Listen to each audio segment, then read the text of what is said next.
Ito, real talk na tayo. Para sa akin, panahon na para sa bagong naturalized player. Hindi ito hate kay Justin Brownlee. Legend na siya ng Philippine basketball. Malaki ang utang na loob natin sa kanya. At the same time, we can't deny reality. Sa larong ito, halatang pagod si Brownlee. Mabigat ang galaw, maraming turnovers. The Philippines ball movement looked better when the offense wasn't centered around him. More players were involved. There were more offensive options. The attack became more unpredictable.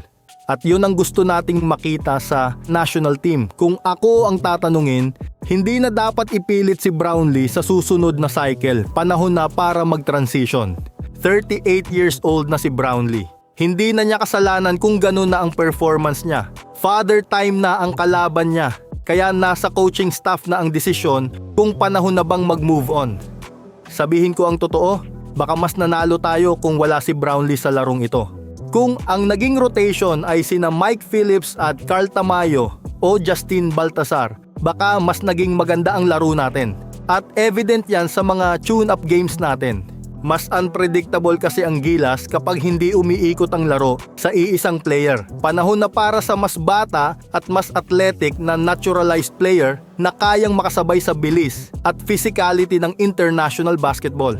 Isipin nyo, kung mayroon tayong dominanteng naturalized player nung nakaraang window at ngayong window, hindi natin alam, baka hindi tayo natalo sa New Zealand.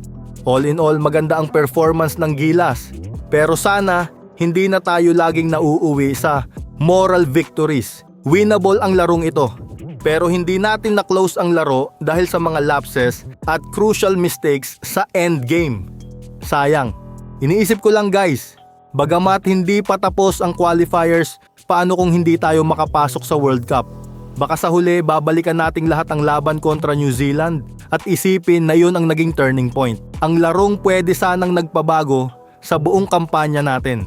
If the coaching staff is truly serious about having a successful World Cup qualifying campaign, we can't afford to be complacent.